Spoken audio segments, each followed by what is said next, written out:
भारत आज इस दुनिया की सबसे शक्तिशाली देश है। ये कोई मजाक नहीं और ना ही हवाई बातें हैं। ये आज की दुनिया की रियलिटी है। और आज की दुनिया में कोई समझदार देश भारत से युद्ध करना तो दूर, उससे बैर भी नहीं रखना चाहेगा। आज की दुनिया में रशिया, अमेरिका और चीन, इन तीन देशों को सबसे शक्तिशाली देशों में गिना जाता है। तो आज मैं कुछ बातें बताऊंगी जो ये साबित कर देगा कि भारत इन देशों से आगे है। सबसे पहले बात इमेज की। पूरी दुनिया में भारत की छवि एक शांतिप्रिय, न्यायपरायण देश की है। जब भी दुनिया की ज़रूरत हुआ, भारत ने अपनी सर्वशक्ति देके उसकी मदद की। दुनिया में ज़्यादातर देश भारत की मित्रता को अपनी सौभाग्य मानते हैं।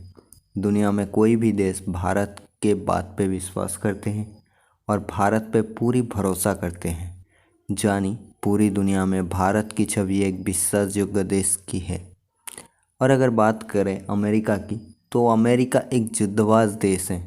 और अफ़गानिस्तान में जो हुआ और अब यूक्रेन युद्ध के बाद अमेरिका की विश्वासयोग्यता पूरी दुनिया में ना के बराबर ही है।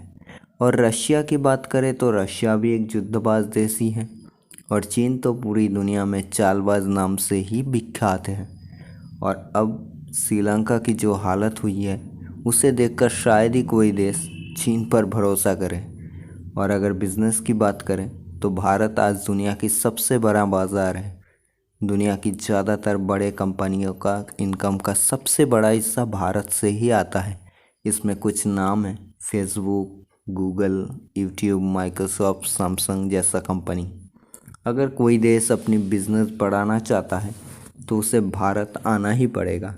पूरी दुनिया में जितनी बिजनेस होती है, भारत में उससे ज़्यादा बिजनेस कर पाएगा। यहाँ करीब 150 करोड़ लोग रहते हैं, यानी दुनिया की हर 5 लोगों में एक आदमी भारत का है। और अगर यंग लोगों की बात की जाए तो यहाँ के 65% लोगों की उम्र 35 से नीचे है। तो सोच लो ये कैसी मार्केट है। भारत व्यवसाय करने के लिए कितना इम्पोर्टेंट है, उसका 2 उदाहरण ऐसा है। रिसेंटली भारत सरकार ने एक गेम को बैन किया है और उस कंपनी के पहले 4 दिन में जो लॉस हुआ है, उसके फिगर में इतने जीरो हैं कि गिनने में दिमाग चकरा जाएगा। एक दूसरा गेम था जिसे भारत सरकार ने बैन कर दिया था, तो उस कंपनी ने 1 साल तक मेहनत करके उस गेम का इंडियन वर्जन ले आया। अगर इस देश की मैन पावर की बात करूँ तो यहाँ करीब 150 करोड़ लोग रहता है, जिनमें से 65% लोगों की उम्र 35 ईयर से कम है। और इस देश की जनसंख्या की अभी गढ़ आयु 29 साल है, यानी ये काफ़ी यंग कंट्री है। अगर इस पॉपुलेशन का ठीक से यूज़ किया जाए तो ये भारत को बहुत आगे तक ले जाएगा। भारत इस वक्त दुनिया की तीसरी सबसे बड़ी इकोनॉमी है और बहुत तेज़ी से बढ़ रहा है। आज की दुनिया की 2 सुपर पावर रशिया और अमेरिका दोनों ही भारत को अपने पक्ष में पाना चाहते हैं। भारत ने यूक्रेन हमला के लिए रशिया की निंदा नहीं की और ना ही राष्ट्रसंघ में रशिया के विरुद्ध वोट किया है। फिर भी अमेरिका भारत के विरुद्ध कोई कड़ी प्रतिक्रिया नहीं दे पाया। हालांकि उनके राष्ट्रपति ने कहा था कि भारत के रुख थोड़े डामाडोल वाले हैं, लेकिन 48 घंटा बीतने से पहले ही अमेरिका ने अपने सुर नरम कर लिए।